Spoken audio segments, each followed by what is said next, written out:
Good morning, YouTube. Happy New Year's. Today I'm going to be showing you guys how to change a battery on a key fob. Now this might not be for all key fobs, but I've got a Mazda here, and today actually my little sister asked me how to change it. So for those of you who don't know how to change a key or a battery on a key fob for a Mazda, here it is. All right, so what you're gonna be doing is you're gonna look in the back, and there's a little pin right here. You're gonna pull that, and you're gonna take the key out. Once you have the key out, you're gonna put the key back in a little bit where it goes, you know, where the key actually goes back in. You're gonna just put it in a little bit, and you're gonna give it a little twist. And when you hear that pop, you're gonna keep the key like that, and then you're gonna just, when you see it over here, let me see, right there,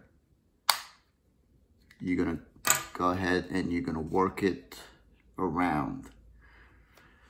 Takes a little finesse, but you're gonna get it out right there. And I mean, it's okay if you break a tab or two.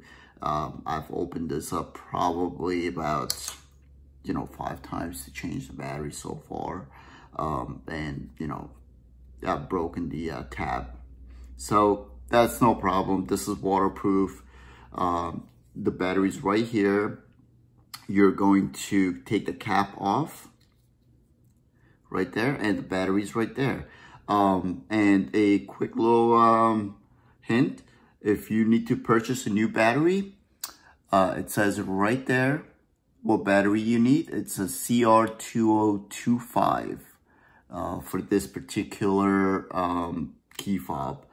And once you get that, just make sure you are putting the plus sign facing up, and you got your water seal right there, and you're gonna go ahead and put the cap back on there, and then this basically just snaps back. There you go, and you got your key back in there, and you're good to go. Should work perfectly fine. All right, guys, if that video helped you, please give it a thumbs up and subscribe. And if you have any comments, go ahead and drop them in, and I'll see you guys at the next video.